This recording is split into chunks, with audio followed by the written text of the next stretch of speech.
Hey guys, what's up? It's Sean, Autotopia LA. If you couldn't figure it out, we're back up at my pal Dave's house here in Orange.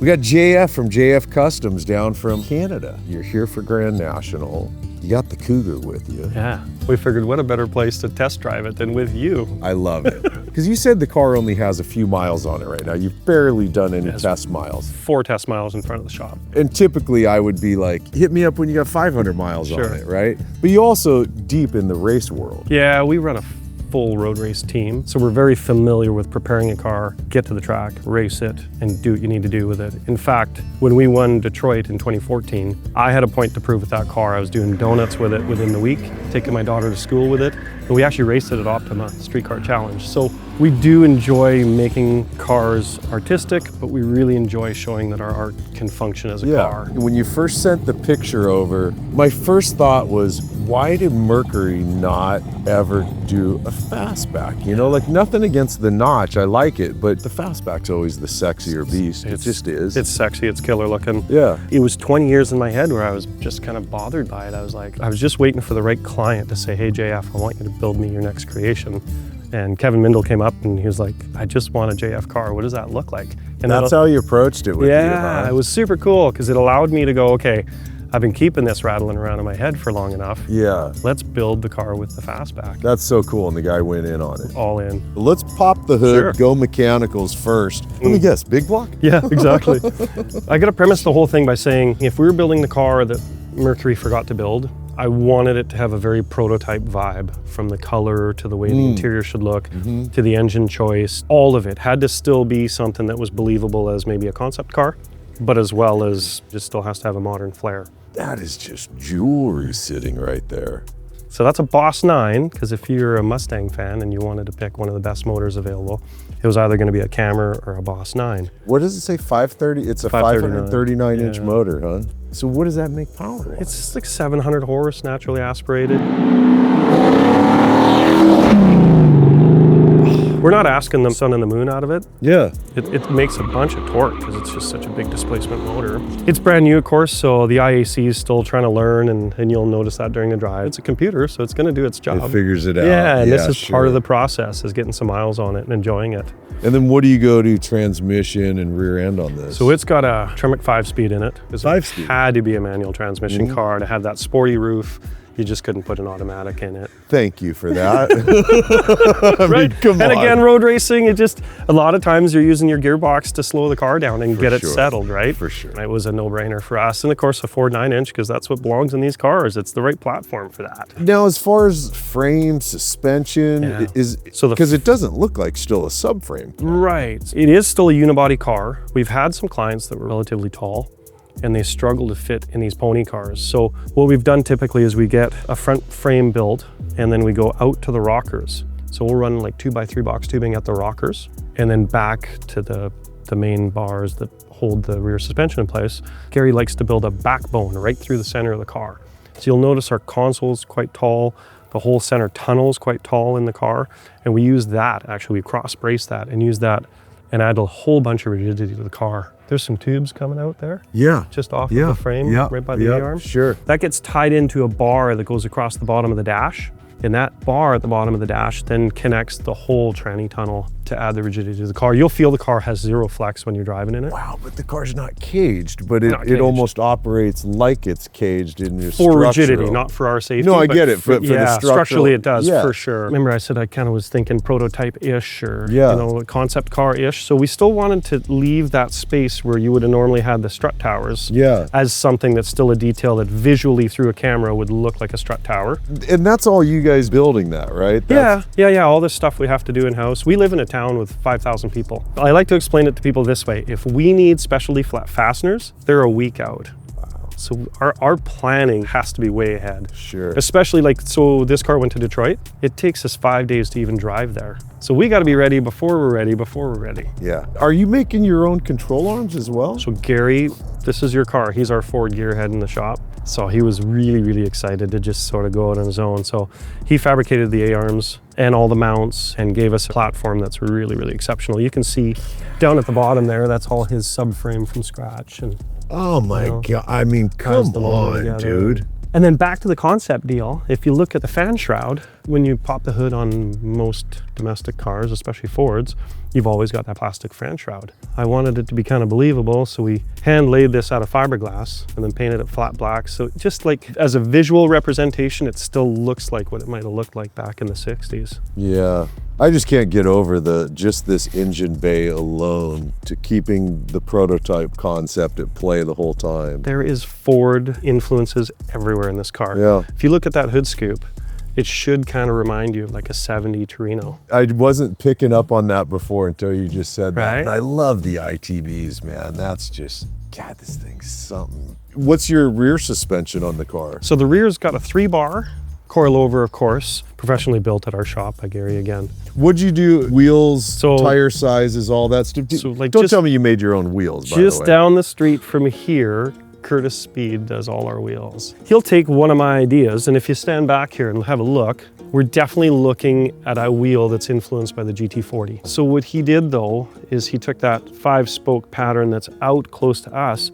See the beautiful radius he put on it? Yeah. And then we sunk the other one, and the wheel completely polished kind of lost its depth. So I decided to pinstripe the little orange triangles to sort of give it. I can see that because give it a all bit of depth. polished out, you wouldn't It looked quite bright. see the amount of depth that there is, but that's such a great. And I guarantee you, this will be the first car you've ever ridden in that somebody has spent 30 hours per tire Holy shaving cow. the sidewalls. What my a son does pain that. in the ass. Total pain in right the ass. there. Rubber does not take any shit. Total show car trick that you wouldn't otherwise do. Yeah. You kind of need it, and it's same thing. Once you see that, you can't unsee it. So you look at a slicked out car that's meant to go to a car show. If it's got a bunch of knobby sort of lettering and DOT denominations on the tire, Yeah, it just and you doesn't step up accept to that. it, and it's okay. You're Yeah. fine with it, but then you see this, and geez, what are you using for brakes on this? Willwood front, Willwood rear. Uh-huh. We typically do a chrome-plated set of rotors for the car when it's at the shows, and then we'll take and replace them with a standard set of rotors to go Yeah. do any sort of our driving. This time we decided to take the finish and absolutely polish it. And it's a hardened finish. It is the hardest polished job we've ever done. So with them polished, Mm-hmm. it must affect how the car brakes right now. Well, we don't know. It's a bit of an experiment. We're gonna 'cause find out. Thank you, JF. but At least you got belts in here. I noticed that. They're cross-drilled and slotted, and like I say, in the first 4 miles, we established that they're good. They're going to work just fine. I know, from past experience, you're probably not super excited about being my test dummy with You me. know but that I refuse to let one bad day Yeah. determine the rest of them, and that's all it was. It was a bad day with some bad choices. If all you were was a custom car builder that can fabricate and make beautiful stuff, Yeah. it'd be one thing. Given the motorsports element that's such an important part of your company, I'm not going to. you might find something when you're out there, but you're going to Yeah. find it after you guys have already gone through your redundancy sure. checks. For sure. What are the sizes, since we can't read them? These are 19s in the rear, and I'd be lying if I told you I remembered. I want to say they're 295 in width. I can't remember the aspect ratio because we ground it off. Yeah. And the fronts are 18s, 245s kind of thing. So not as fat as you would expect. It's supposed to be a high-end luxury car. It would have looked a little bit silly if we went too big with it. Yeah, the one mechanical thing I can think we didn't talk about is your header exhaust setup. Yeah. Which, by the way, your headers are really beautiful. Oh, that's Gary again. He's just a magician with that stuff. Those are stainless all the way back? Stainless all the way back, of course. Yeah. Custom in-house built muffler even. Even your own mufflers are Yeah. made in-house. And Wow. the goofy thing about that one is it's got the logo of the car written on the muffler, but it can only be read with a mirror. So it's transposed backwards so that when it's on carpet. Goofy stuff that you do for To car my client, shows. when we shoot cars, we shoot everything from the garage-built car all the way up to this. And I love the range because the further you go into this range, obviously, the deeper you go with stuff that really, let's be honest, nobody's ever going to see it. I mean, I guarantee you the underside of this car is as clean as everything else you're looking at. Yeah, absolutely it is. And we don't do it to sort of show off. We do it to hopefully inspire the next generation. Yeah. Any kid that walks in that's under this height gets a free Hot Wheels. We make sure we take them through the shop. And, Right on. Because you never know which kid's going to walk in that's going to be the next gearhead. Yeah. I just think that if this car can be something that inspires the next generation to keep building old cars, Yeah. then my work wasn't sort of lost in the translation of time, right? Yeah. By the way, is it a manual brake or is No, it? it's hydro boosted. It is. All right, let's dig in on the cosmetic stuff right. because this is freaky All stuff. right. It's not a carbon hood, right? So this is No. just the way you striped it? Yeah. Yeah. My paint rep has now retired, but I brought him out of retirement just to help me do these stripes. Michael Kukura, he helps me with all this stuff, and super cool Just stuff. the hood alone, what you have into it, bringing this up, building it up around the scoop is... We felt that the hood, if the line had continued like it was stock, this was going to look a little narrow. Yeah. So we just cheated it a little bit. Gives it a really cool look on the cowl. Again, takes it away from the Mustang and lets it breathe on its own as being a Mercury. I mean, I can see the obvious things like drip rails are gone. And, Yeah. and your bumper's obviously been cut up and tucked and flushed. Exactly. And So you've already started it with the bumpers there. You've figured that out. grills still stock? No. So the grills are meant to resemble the stock ones, but they were kind of dainty in the vertical lines, and there was a lot of them. So in order to make it look kind of more muscular, we thought that thicker grills have a lot of presence, spacing them out just a little further apart. It became a bit of a project though, because the headlights flip out of that, right? And every one of those grill bars has to be a different size, a different depth, because they taper from here out to the front there. So every one of them slightly different size? Yeah, and you can't even switch them from one side to another because the taper backing on them. To the eye, I project. swear to God, you can't tell that they're different sizes. That's just bizarre. I know. But- And then like that emblem that looks completely stock. Our buddy Rich makes all emblems for all sorts of C10s and stuff like that. He did that for us as well as all the other badges in the car. Guy's just super talented. So you look at the lower part of the bumper, and we wanted a big air intake into the rad to keep it cool. So the whole front apron's built from scratch. Just a chin spoiler, because that's basically all you saw back in the 60s. Yeah. But we took what was the license plate opening and took those radiuses and pushed them way out so that you just have a really, really nice transition with all those things working together. Yeah. You start messing with spoilers, you know, you can ugly up a car quickly, I think. You And, can. and or like this, you really bring out the beauty of the car. Because I'm a Cougar guy. Like I've always loved the Cougar. Hey? So you'll notice then if you're a Cougar guy that we made the car two-tone. Yep. And I basically did that as a styling exercise because if there's something they can charge you more for on, you know, the list of things you get when you're buying a luxury car, it would be the two-tone. That's true. So now, okay, let's just add a little two-tone to the car. So we hand-built the chrome trim that separates the two colors so that you have a car that actually looks very luxurious. Crazy. And it's wedged big at the front, which I would have never thought would work. So see how it's taller at the front? And that's because Totally. that body line increases as it goes to the front of the car. Sure does, yeah. All the chrome trim is you guys making that. Yeah. I think I already know the answer to my question, but this whole line Yeah. is Cougar. It is Cougar, It is so you Cougar. guys just probably like peak it a little bit. Yeah, and- yeah, we refine it a little bit. We made sure it's not rounded off. The front of the fender is typically a pot metal kind of a deal. So we hand build that out of sheet metal. That way we don't have a vertical line sort of interrupting your eyeball when you're looking at the car, right? What's the badging? 8.6 liter GTP. So GT, of course, is Ford synonymous with performance. And then P, the prototype. P is for prototype or Predator. Because when you get a Cougar built to this level, then maybe it becomes a Predator. When you're doing flush glass like Yeah. this, so you're building up the metal around it, huh? You actually buy this piece of glass and the rear one. Oh, really? For a 67 Mustang, which of course this is a 67 Mustang roof grafted, created into a Cougar. Where does the Cougar stop and the Mustang start on your roof here? They actually share a windshield. So the Mustang starts just right here below the wipers and then extends all the way down back here to the trunk. But of course this bib on a Shelby was on a fiberglass trunk. So we were forced to build the lip out of steel. And instead of having it go straight, if you look, we've got it tapered radiuses, this way. doesn't It's it? radiused It sure to does. match the shape of the Cougar bumper. And so this transition really was one of the biggest transitions between the two because we knew we wanted this to have this height and then we had to bring this body line at this thickness and then transition it to the widest part right here and then take that and transition it to the thinnest part again. So all those lines are tapered with kind of the center of the roof, the focus of the car, and then they taper down into smaller sections. The quarter panels had to be built completely from scratch because there was no way to transition this shape into this Cougar shape. And while we were doing that, this is one of my favorite parts of the car because we wanted track width in the rear. This concave kind of follows all the way through on the Cougar. Yeah. It's factory here to the Cougar, and this would have been the factory shape that we hand built. And when they joined together, we would have had a concave right there. And if we had a concave there, then the tire wouldn't have anywhere to go. And we would end up with a car that has a really narrow track width. And so to get around all of that, long story short, is we put this giant bulge in here and then had to go back and make it look very, very natural by blending it all over the car. I mean, it looks really natural. Trust me, Kyle usually gets fired up about big bulges, but how many hours are in this car? Typically a car like this is 10,000 plus. I want to say we're at 11 or 12,000 hours into this car. And I know sometimes people are like, oh, show, trailer queen. They still have their place. But at the end of the day, if they don't drive worth a shit, what are you going to do with it? It's like building a house that you can't live in. Before we get into interior, let's talk through, the most difficult part of the car. Is it really? Yes. Yeah. Okay, so close your eyes and open them again. What's the first thing you see when you open them? You're seeing a Shelby Mustang. That was the difficult part. And the reason we're seeing a Shelby Mustang is because Shelby was clever enough to take Cougar taillights and use them in his Shelby cars. So he went right to the Ford parts warehouse and said, you know what, we're just gonna steal that from the Cougar.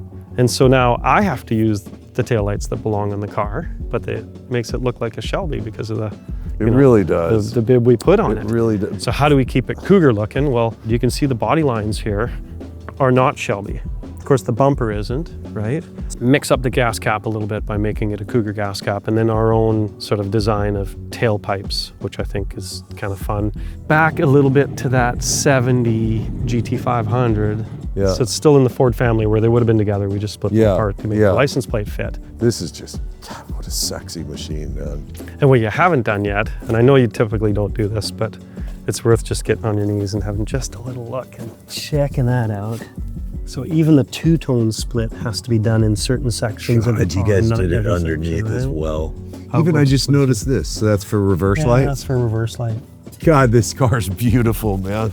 Now, you didn't make these. Nope, no, those were actually stock. Okay, So I have a thing about door handles. If I'm building a car that I don't want to look trendy in 10 to 15 years, chrome bumpers, chrome door handles on a 60s car. And it's gonna work, watch. Yeah, see, every time. It works. Nah, and they feel right. You don't have to sit there with your fob trying to make it function. You know, the other day I did not look at the interior at all, but I remember you talking about, given that the Mustang was the secretary's car, the Cougar was the upscale version, so you wanted to keep it in that realm, but elevate it. I was expecting a more opulent, kind of stupid interior because the whole car is so radical. Yeah. You actually kept it very simple in here. So the owner, Kevin Mindel, and I kind of gathered up our thoughts and made sure that we still wanted it to look like a believable prototype car. It does. This looks very 60s in here. Very. To the tune of having an ashtray with a cigarette lighter. You gotta be kidding me here. Come on. So those are the window controls. Come on, dude. Right? But when you close it, it looks like a proper 60s ashtray. We got a cute little clock there that looks era correct. Believe it or not, 68 was the first time a cassette player was offered. Like everything you see here is actually one-off. Even though it looks really production, this steering wheel cap is one-off. The steering wheel grip is one-off.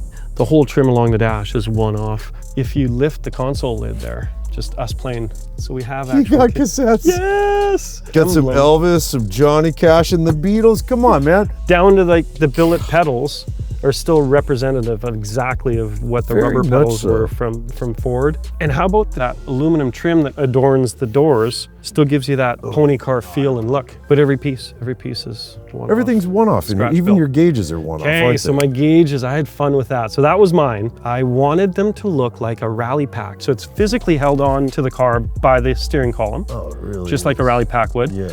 But then look at all the metalwork that had to be done behind them to leave them floating. You gotta be kidding me. Yeah, and so all of this stuff is one-off.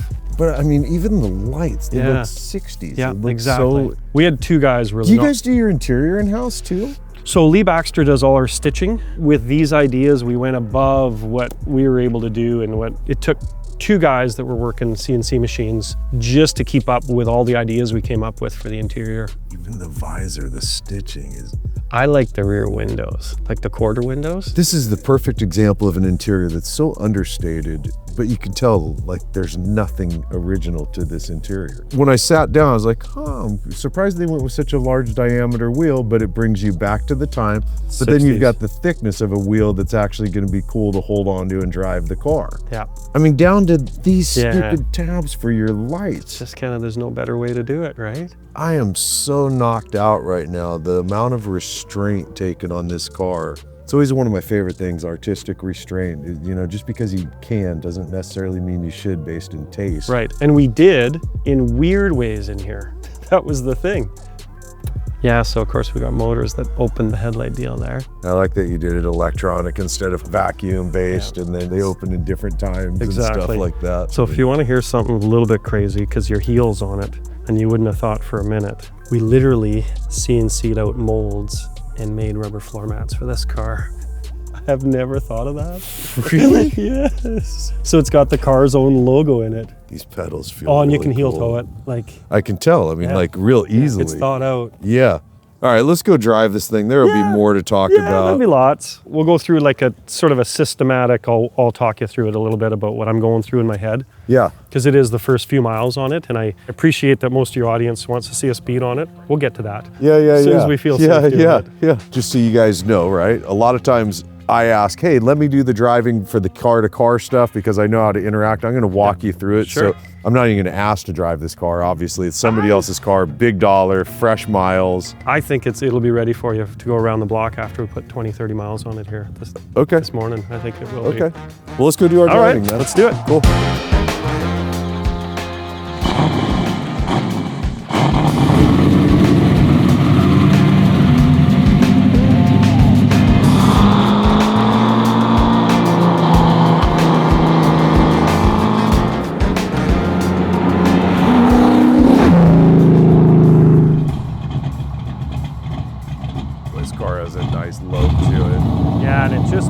It's a tickle under what it should be when it's down at the bottom there. So it would need like a throttle adjustment there.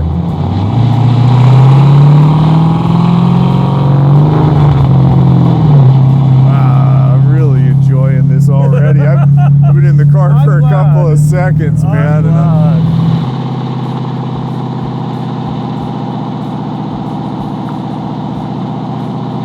This one made grade 8, didn't it? Made grade 8 in Detroit, yeah. That's a full-on show car. And now you're part of the transition to make it a street car. So I gotta guess this, and we don't have to talk dollars, you know what I mean? But dollars. But I mean, there's no big secrets in all of that. I'm pretty good at basic math. You said your shop rate's about $100 an hour. Yeah. You got 11,000 hours in this. Yep. You had to buy at least a few parts. Yep. I mean, this is what? It's a 7-figure car. Well, I know that for sure. I mean, this has got to be up 1.5, somewhere close to that. Yeah. So from the pure enthusiast perspective, which is my perspective, I appreciate what you guys do like crazy. So when I see like metal work, like just the body on this car, I mean, I know without any of the mechanical elements of your 11,000 hours, there's got to be 6, 7, 8,000 hours in just the body on this car. There is. Most of it is sheet metal work underneath and over top and modifications for sure.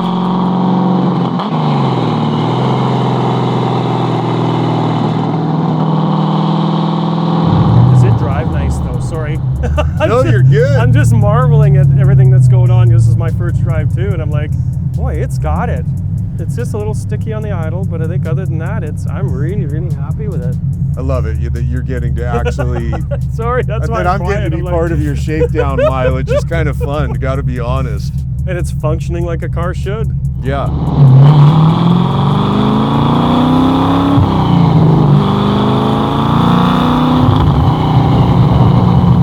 Car's so cool, man.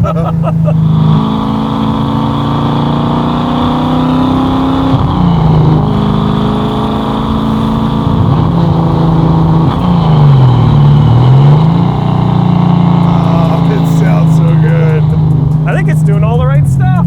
That's awesome, man. I'm pretty happy right now. It's so cool, JF. I love it, brother.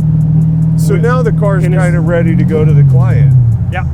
This is part of it. For me, I won't hand the keys to a client until I've personally put a few hundred miles on. Sure.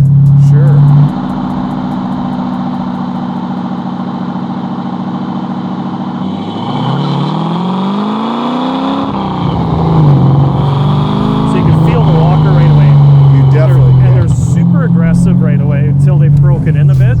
Legitimately, it's fun to be here with you for this because I know, I get it. Like I can imagine you're listening, you're smelling, you're everything.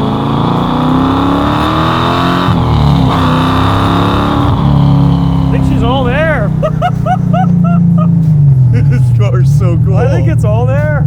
I hope you guys are enjoying watching this, man. This is, for one, JF and I are just getting to know each other. You know, we met at the Roadster show over the weekend.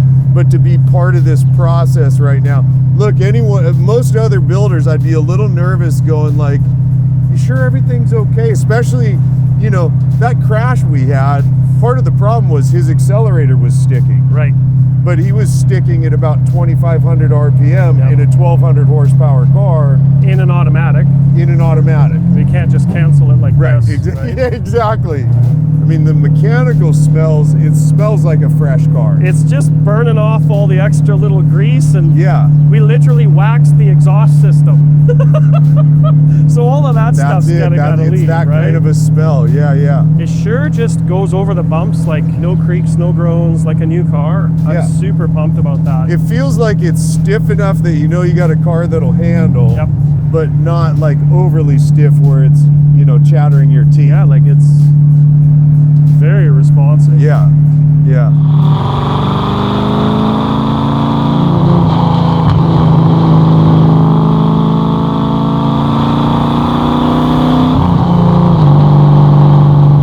Man, it feels really like almost no body roll to it. It's ready to go to a racetrack on that part of it. I want to make sure the mechanicals are caught up, but sure. Man, is this fun. It just feels like I'm a kid again. I love it. Doesn't it? I mean, how many years do you have on this car? So we got 3.5 years, and everybody on staff has given to this car, right? But I mean, so 3.5 years, it's got to feel so good to be right here, now, driving down the road. This is the moment. Yeah. This is the absolute moment. Watch over these bumps. I think it's going to be spectacular. Yeah. The suspension feels like, especially the importance of spring rates. You know, you could tell you got it. Yeah, really we got it set. real close.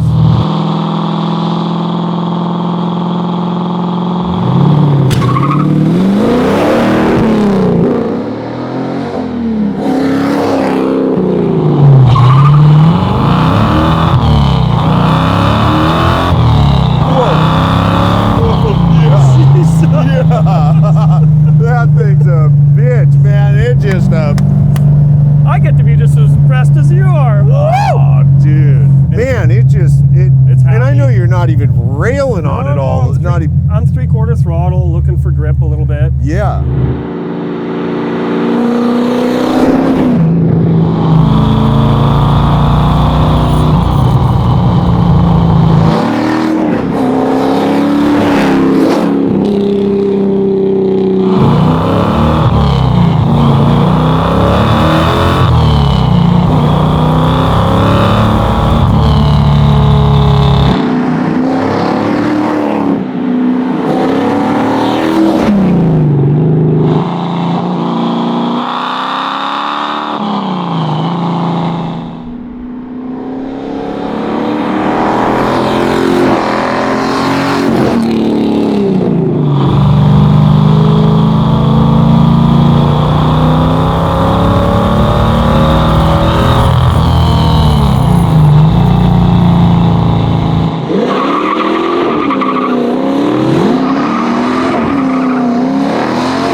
It really wants to grip and go. It's looking for grip. It wants to grip and go.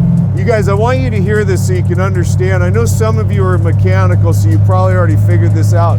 Explain again why the accelerator currently is hanging up. So what happens is with the 8 individual throttle bodies, you have 16 points of contact between the stainless steel rod that holds the throttle plate and the aluminum. So the aluminum swells and then pinches the stainless steel shaft. You can see it's already better. So what's supposed to be turning, now it's getting just getting hung up a little bit. And all you need to do is hang up one of the butterflies, one of the 8, and you end up with a little air leak, And then the IAC comes in and feeds it a little fuel and bumps the idle up. Over time from that movement, it's gonna like slightly. I would suspect in the first 300 miles, that's gonna completely go away because the shaft is gonna find its home within that throttle body. Right. But then on top of it too, along with the mechanical, you also have the computer learning That's right. what it's supposed to do right now. And we have one other thing, because this is a completely fresh build and anybody mechanical will know this, is the motor doesn't make a lot of vacuum because the piston rings haven't really sealed themselves. That's going Right. to take 1,000 miles in itself. Right. Once the piston rings seal themselves, then we create a bunch of proper vacuum. So there's our little synopsis, and look, you Yeah. can see it's getting better already. Yep. Let's not forget, individual throttle bodies is made for horsepower, high revving race engines. Like foot to the floor the whole time. Yeah, so it's not as good in a street application, Yeah. but it looks wonderful, right? Oh. So I mean, we'll sacrifice a bit to have the yeah, looks. yeah. Well, and on a car like this, when you're, I mean, building a show car is one thing. Building a car going after grade 8, which it didn't win Riddler, but you've already won Riddler once, which is hilarious to me that you've won Riddler and made grade 8 with 2 different cars. I mean, 5 different cars. 5 different cars you made grade 8. We're the only shop in the planet that's ever had 5 grade 8 No cars. shit. Yeah. Jeez, dude. We've been at it a few decades for sure. This is my moment. I love driving cars. I love that the pieces of art that we build actually function as automobiles. So I'm just in awe of what my staff's able to do and how great a car they put together, and Yeah. how proud I am of them.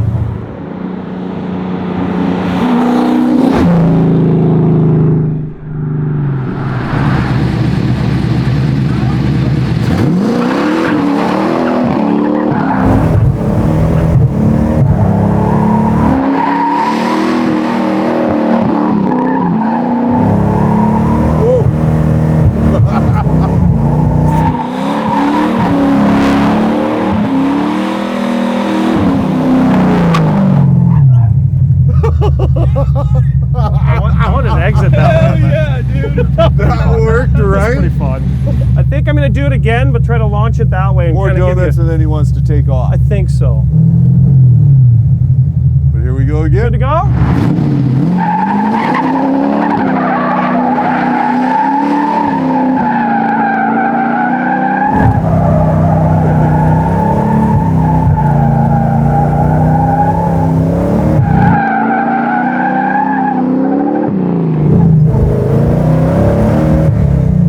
Dude!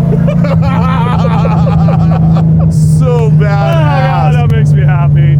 I think it's your turn. You want to drive? Yes, I want to drive. I really want to drive. Yes. Oh, yeah.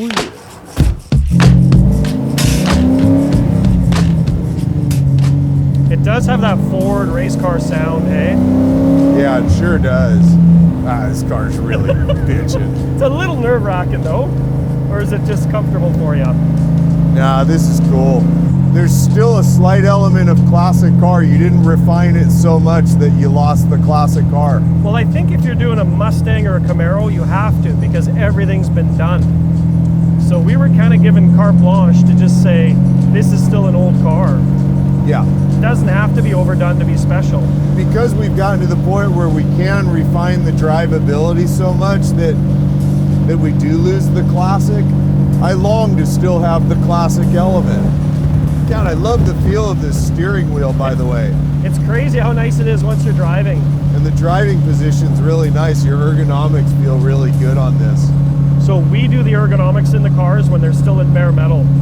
You don't want to have to cut seat brackets once you've already got carpet in the car. Right. But the car just drives really, really nice. Well, thank you. I mean, And thank you to Gary, and thank you to David and Teddy and all the boys at the shop that made it happen. I'm impressed with how the suspension absorbs these really crappy roads. that too. I mean, we're hitting a lot of undulations, and you know, I mean, you could upset the hell out of this car with some of the bumps we're hitting. Fucking bitchin' car, dude. I really like this car. Well, I'm glad we were able to share this with you today. I really think it's a special piece. I mean, I am so thoroughly impressed by what you guys did, and that you've proven you've definitely debunked the myth that you can build a show car that also drives down the road, and you know, if you want, it'll do donuts and burnouts.